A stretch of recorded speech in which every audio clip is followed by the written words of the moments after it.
de l'étude de l'ANSES. Donc je précise que cette demande-là, elle fait suite aussi au rendez-vous de, quand est-ce qu'on était, mercredi, ouais, mercredi dernier donc à la préfecture. On s'est retrouvé, alors de toute façon les chiffres des organisateurs et de la police, le delta ça va être 10, 100, comme ça. Et donc dépôt de demande de moratoire donc, qui a été fait donc, à la préfecture. On a été reçu par une chef de cabinet qui s'appelle Madame Corollaire, donc avec nous, c'est-à-dire quatre élus, donc Gaël Vigourou, Loïc Guéganton, Gaël Vigourou, donc conseillère régionale, Loïc Guéganton, le maire de Saint-Pabu, et puis Philippe Cousanet, donc, qui est le premier adjoint de Covala. Donc échange tout à fait intéressant, quelqu'un qui était vraiment très à l'écoute, ça a duré une demi-heure, au moins une demi-heure, 3 quarts d'heure, ah quand même, 3 quarts d'heure, et donc Madame Corollaire s'est engagée à ce que le préfet donc, se saisisse de ces documents-là et l'adresse donc, au gouvernement. Donc voilà. En ce qui concerne l'étude de l'ANSES, je sais qu'un certain nombre de communes donc, avaient conditionné donc, leur position sur la base des conclusions de cette étude-là. Ce n'était absolument pas le cas de Plouguerneau. Donc, pour rappel, donc, nous on est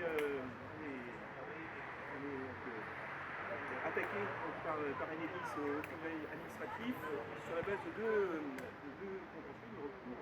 D'abord, c'était un recours gracieux, donc aussi un contentieux parce qu'on n'a pas répondu. Le premier porte sur l'importance de respecter donc, le choix des habitants. Donc, on a adressé donc, un courrier à Enedis leur demandant donc, de respecter ce choix-là. Et le second porte sur le fait que nous ne souhaitons pas que des compteurs dits intelligents soient installés dans les bâtiments recevant du public. Et donc en sachant que à la lecture de l'ANSES, je vais passer la parole assez rapidement à Nick Gouanet, quant à la lecture de l'ANSES, donc on a plutôt donc, une étude qui est un début d'étude tout simplement, puisque c'est des conclusions qui sont délivrées a priori, et que c'est vrai que le spectre de l'étude concerne exclusivement, ou principalement en tout cas le compteur de la Vinci, on est sur le côté de la partie CPL. Autre argument qui est important, très important pour nous aussi en tant que collectivité, c'est qu'il y a vraiment une différence entre la manière, enfin les motivations sur la base desquelles donc, Enedis s'est adressé à nous, à savoir donc, un outil au service de la transition énergétique, et puis la réalité. Je pense que ce sujet-là, peut-être que du côté de la Ligue, des points de vue peut-être changeants, mais la loi de transition énergétique, ou en tout cas les enjeux de transition énergétique, sont extrêmement importants pour nous, ici, à la mairie, et il nous semble que des moyens comme celui du Vinci sont forcément les plus adaptés, dans la mesure où on a vraiment là, c'est assez caractéristique donc, d'une politique qui est descendante, donc voilà, on décide en haut et puis donc à chacun et chacune d'appliquer, alors que sur des enjeux comme celui-là, on aura vraiment besoin donc, de l'engagement de chacun et de chacune, et sur la question de l'énergie, ce qui est partie de deux, je pense qu'il serait intéressant que c'est un peu plus de liberté et un peu plus d'autonomie. Voilà, c'est tout pour Plouguerneau. Moi je ne suis pas spécialiste des zones, en tout cas donc, en tant que maire, il me semble important donc, de bénéficier donc, de garanties, parce qu'on n'est pas à l'abri de recours hein, donc, de la part d'habitants dans quelques temps. Et donc pour l'instant, Enedis dispose d'emploi de certificats d'innocuité. Voilà, donc. Monsieur le maire, je ne vous ai pas échappé comme disant le rapport de l'ANSES, on était deux des associations éducatives se battant contre le public, on avait amené l'ANSES à cette position de faiblesse. Et dans le rapport, on s'aperçoit qu'ils nous donnent raison. Par exemple, ils reconnaissent que le Linky, le compteur Linky, rayonne. Ils reconnaissent que le CPL rayonne. Hier, ils niaient l'existence de rayonnement. Il veut dire que quelque part, ils ont été obligés de reconnaître que nous avancions, nous, politiques, mais pas que nous, parce qu'on s'appuie sur les études faites par des scientifiques mondiaux.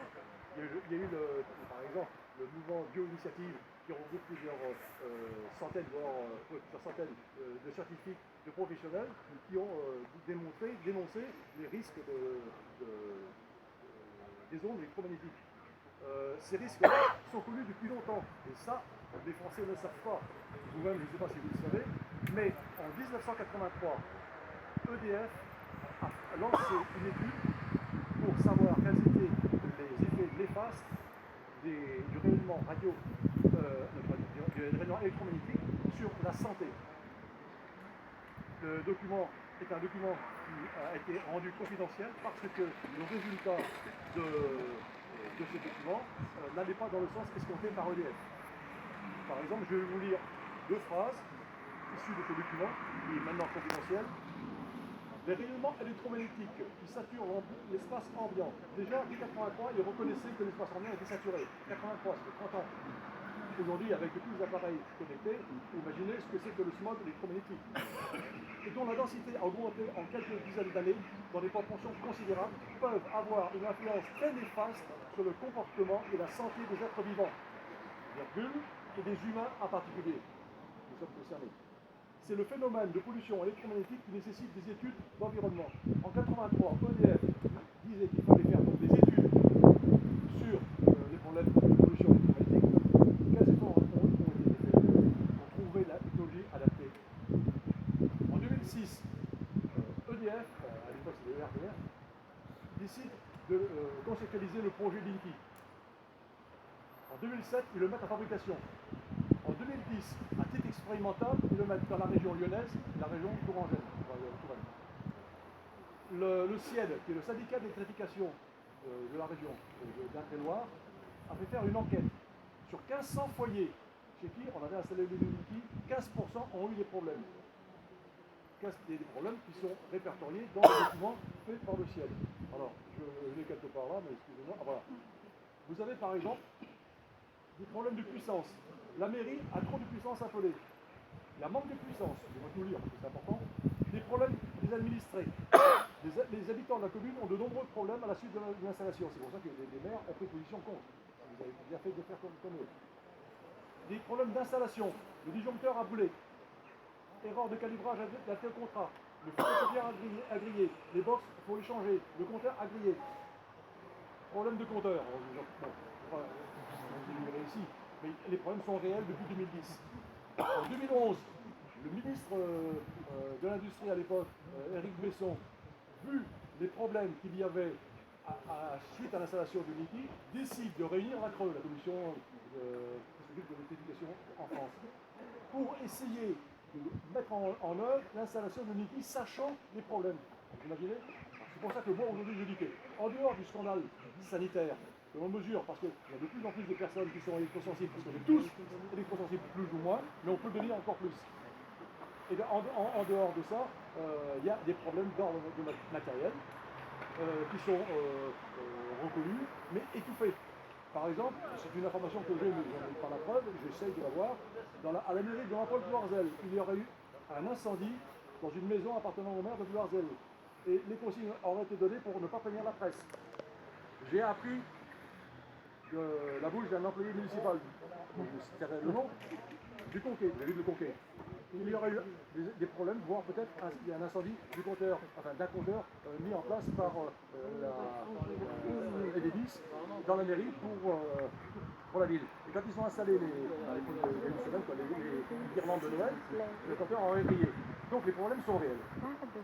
Et ils sont tellement réels que EDF, enfin Enedis ou RTF, savaient qu'il y allait avoir des problèmes. Donc ils ont mis en place des stratégies.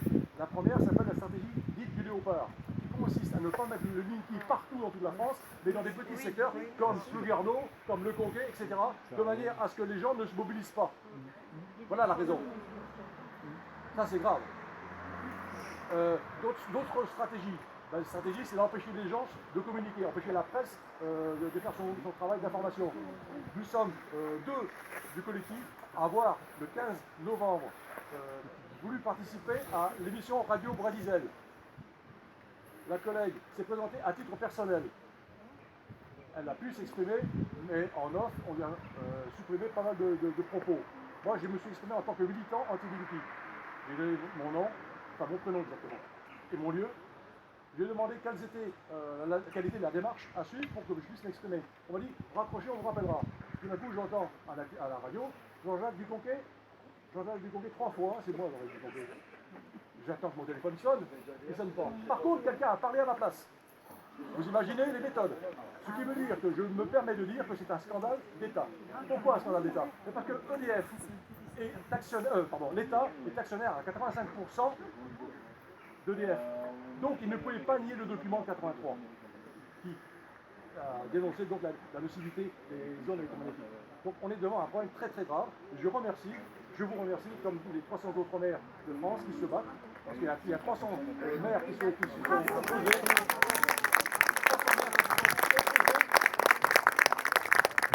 Sur à peu près le double. Ça veut dire qu'on est à 50% d'opposition. Et ça va monter en puissance. Sur 600, il faut connaître plus que vous, c'est-à-dire que dans les 600, en fait, sur les 300, il y en a quand même un certain nombre dans lesquels il n'y a pas eu de déploiement, d'installation. Oui.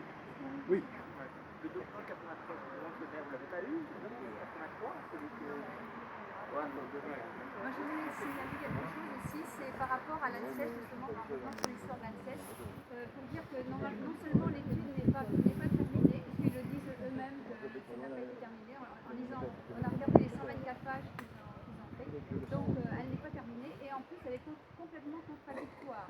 Alors déjà, ils n'étudient pas le courant porteur en ligne dans les habitations avec les câbles électriques non blindés des maisons, parce que ça, ils n'ont pas fait d'études vraiment avec des câbles électriques non blindés, 24 heures sur 24, parce qu'ils disent il y a 1 minute par jour le prélèvement de la télé-relève, mais le courant porteur en ligne, il circule toute la journée, c'est-à-dire qu'on va être irradié toute la journée. Et donc, ils disent que les mesures sont faibles, mais il y a eu plusieurs scientifiques qui ont dit que des mesures faibles, même faibles, mais en continu, tout le temps, sont aussi nocives que des mesures fortes en petits morceaux. Donc, c'est-à-dire que là, ça va être tous les jours qu'on aura des mesures, des ondes électromagnétiques, même si elles sont faibles. On n'a pas fait d'études sur ce que ça va donner au niveau sanitaire à long terme. Et donc, il y a même l'OMS qui a dit que des ondes prolongées, même faibles, peuvent être dangereuses. De plus, il y a eu une contradiction complètement, vraiment, que je reconnais.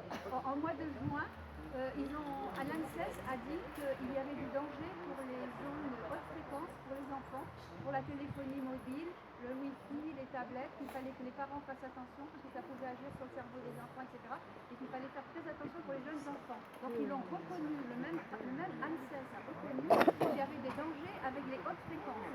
Et maintenant, ils étudient le compteur à eau, le compteur à gaz et l'ERL, le module qu'on va mettre sur les Linky, qui eux aussi émettent en haute fréquence, même haute fréquence du CRM alors que et d'un seul coup, il y a plus de danger. Vous voyez un peu la contradiction. Il y a un ERL qu'on va devoir payer. Hein.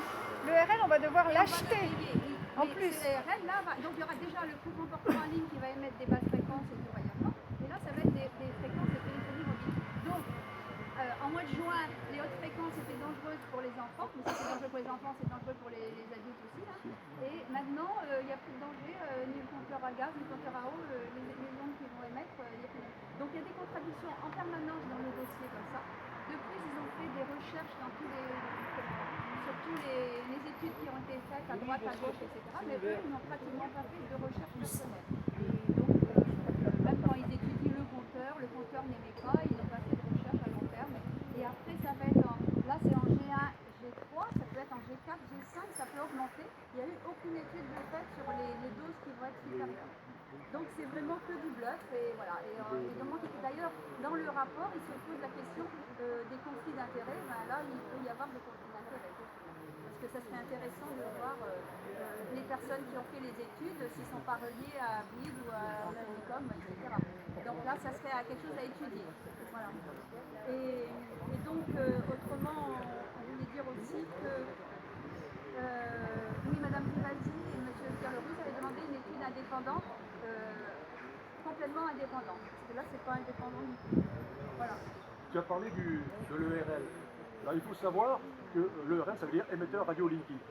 faut savoir que ce petit appareil, qui est gros comme un briquet, n'existe pas sur le Linky quand il l'installe. Ce qui permet à EDF de dire que le Linky n'utilise pas de radiofréquence.